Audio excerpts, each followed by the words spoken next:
Daf Yomi, Tractate, Zevachim, page 16, top of the page for the word Zar.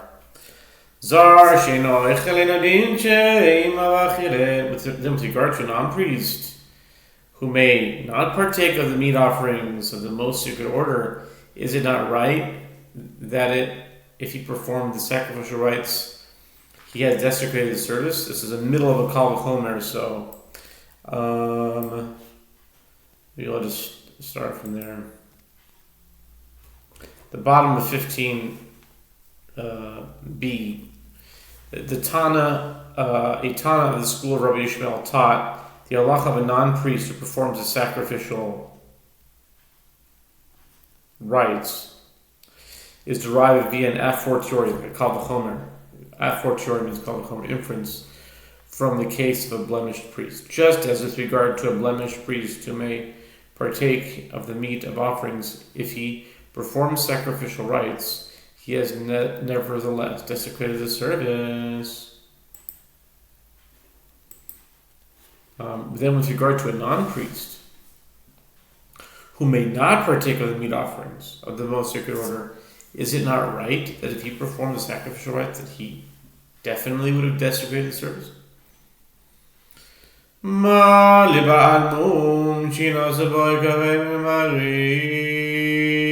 Gemara rejects the inference. One cannot draw a Kal V'chomer from a blemished priest. Why?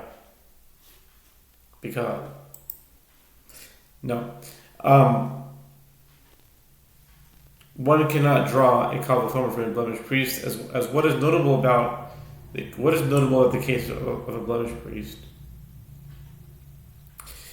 It is notable in that the Torah rendered an animal that is sacrificed like a priest who sacrifices it, meaning both blemished animals and blemished priests are disqualified, since there is an added element of stringency with regard to the case of a blemished priest.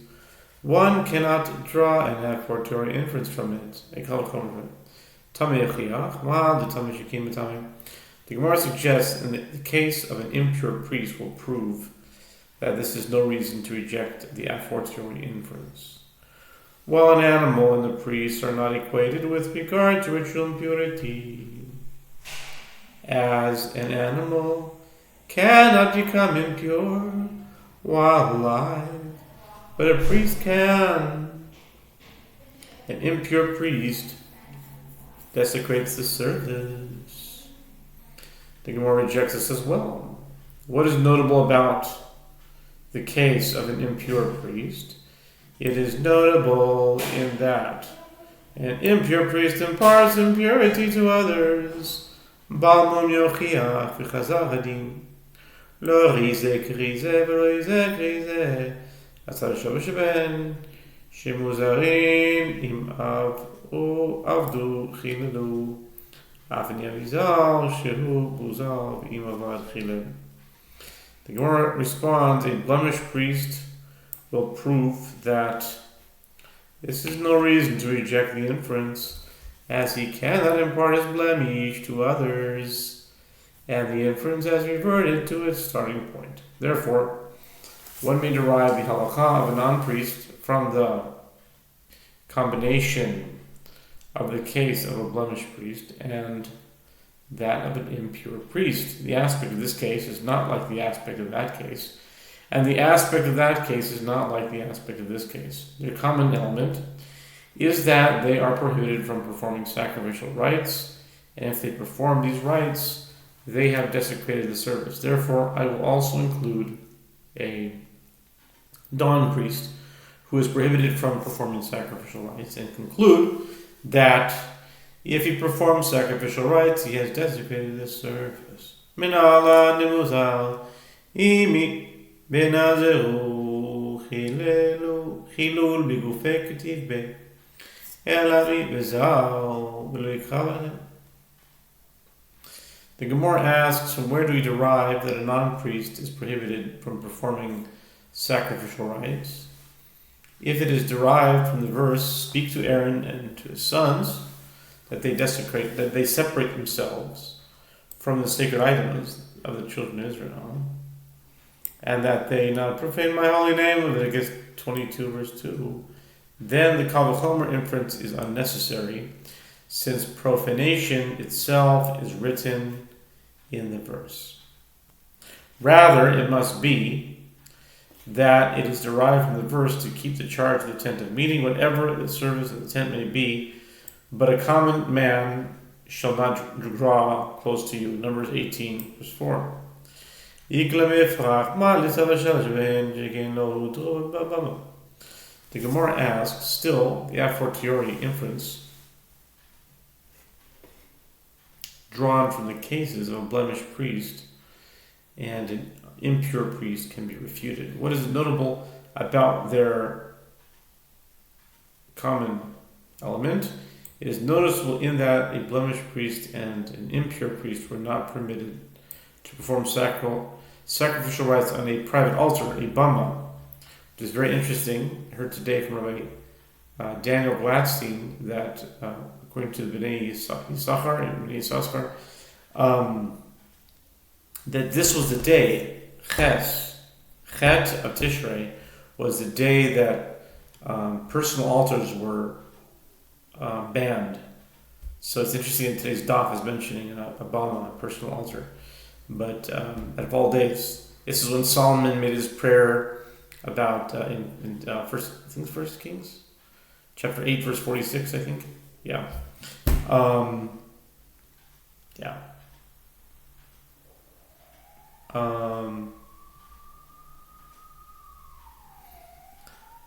I think, but I'm not sure.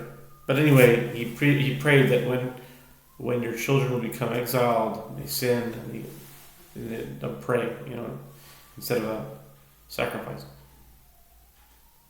It is notable that a blemished priest and impure priest were not permitted to perform sacrificial rites on a private altar during times when there was no temple or permanent tabernacle. Since it was permitted for non-priests to perform rites on private altars, perhaps non-priests do not desecrate the sacrificial rites performed in the temple. Lo tema tomei chiach, elayim onan yochiach ma leonen, jigina sum maaser, ba'amum yochiach. The Gemara responds, do not say that the case of an impure priest will prove an a fortiori inference in the case of a blemished priest. Rather, say that the case of an acute mourner will prove it, as it is prohibited for him to perform the service, and if he were to perform it, he would desecrate it. This too is rejected. What is notable about the case of an acute mourner? It is notable in that he is prohibited from partaking of the second tithe, whereas a non-priest may partake of second tithe. The Gemara responds, the blemished priest will prove the inference, as he may partake of second tithe. And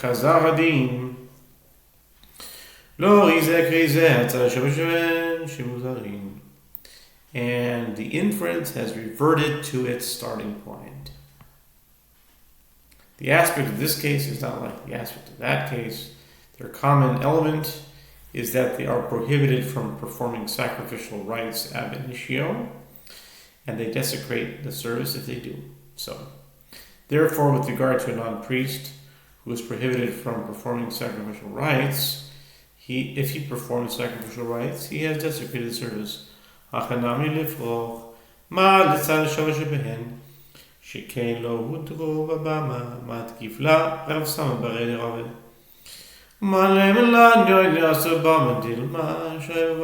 The Gemara asks here too, let one refute the inference. What is notable about their common element? It is notable in that both an acute mourner and a blemished priest were not permitted to perform sacrificial rites on a private altar like a non-priest. Rav Sama, the son of Rabbi, objects to this. And who shall say to us that an acute mourner was prohibited from performing rites on a private altar? Perhaps it was permitted for him to perform the rites of a private altar.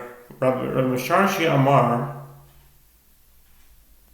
Asikal Lechon Miyoshik, Ma Yoshif Shokal, Ima Bechilel Zoshi, Inochel, Inodin Shima Bechilel. Rabbi Sharshi says the halacha that a non-priest desecrates the service, he is derived by an a fortiori inference, a kal v'chomer, and from the case of a priest who performed sacrificial rites while sitting, just as with regard to a priest who was sitting, who may partake of the meat offerings.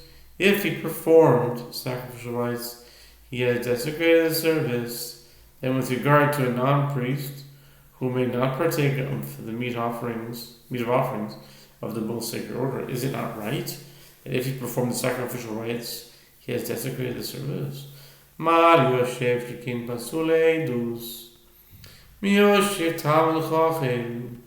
Gemara rejects this. What is notable about the case of a sitting priest?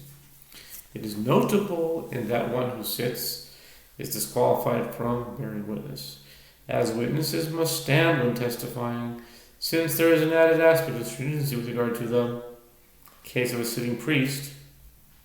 One cannot derive the halacha with regard to a non-priest from it.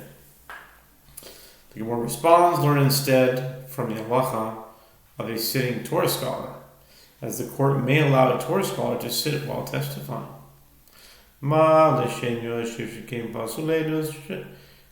Yoshev lo parich, im titzelom ma parich, as Yoshev mechada mihanach. The Gemara challenges. The Gemara challenges. Still, one cannot derive the halacha from this, as what is notable about the category of a sitting priest. It is notable in that, generally speaking, one who sits is disqualified from bearing witness, even though there are exceptions. The Gemara responds, the category of a sitting priest cannot refute the derivation. One can refute a derivation only from concrete cases, not general concepts. And even if you say it can refute the derivation, the halacha with regard to a non-priest can be derived from the case of a sitting priest, and from one of those other cases, a blemished priest, an impure priest, or an acute mourner, all of whom may testify. The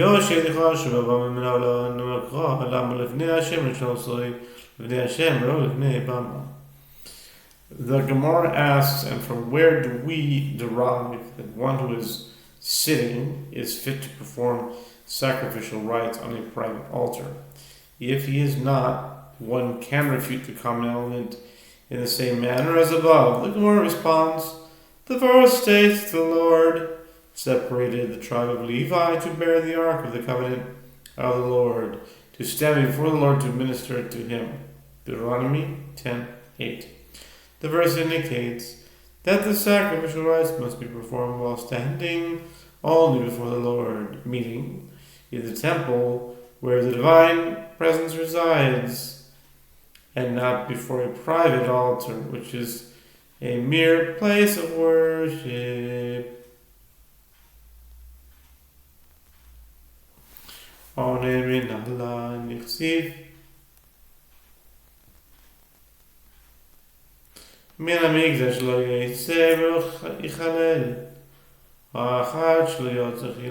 Mishnah teaches that rites performed by an acute mourner are disqualified. The Gemara asks, from where do we derive this? As is written with regard to a high priest who is an acute mourner, and he shall not leave the sanctuary, and he will not profane the sanctuary of his God. Leviticus 21:12. One can infer, but any other ordinary priest who did not leave the sanctuary while he was an acute mourner and continued to perform the service has desecrated the rite he performed. So, Amar mehacha, hein hikrivu ani hikravti, Michlal, di in hu akriv, Shapir, Istruf. Rabbi Elazar says one can derive it from here instead. When Moses asked Aaron why the sin offering that was sacrificed on the day that Nadab and Avihu died was burned and not eaten, he suspected that Aaron's other sons, Elazar and Itamar, had sacrificed the sin offering while acute mourners, which disqualified it and forced them to burn it.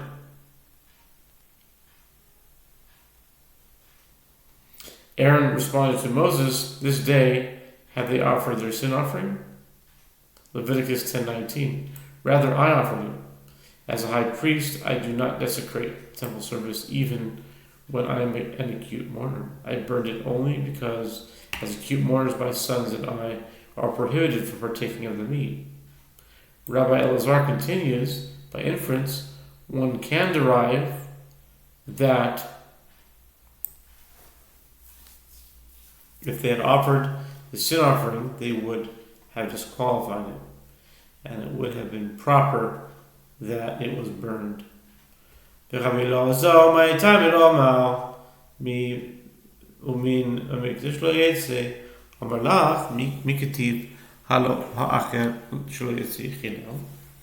Gemara asks, and what is the reason that Rabbi Elazar does not say that this halacha is derived from the verse, "And he shall not leave the sanctuary"? The Gemara responds, he could have said to you, "It is written, but any other ordinary priest that did not leave the sanctuary has desecrated the rites he performed." It is only an inference, and so it is not conclusive. V'idach, my time and lo. Amar meheni krivu b'safar b'pnei tuma nisrafa. The Gemara asks, and the other sage who derives it from the verse, "And he shall not leave the sanctuary," what is the reason that he did not say to derive it from the verse, "This day they have they offered their sin offering"? The Gemara responds, he holds that the sin offering was burned because it became ritually impure, not because Aaron and his sons were acute mourners. A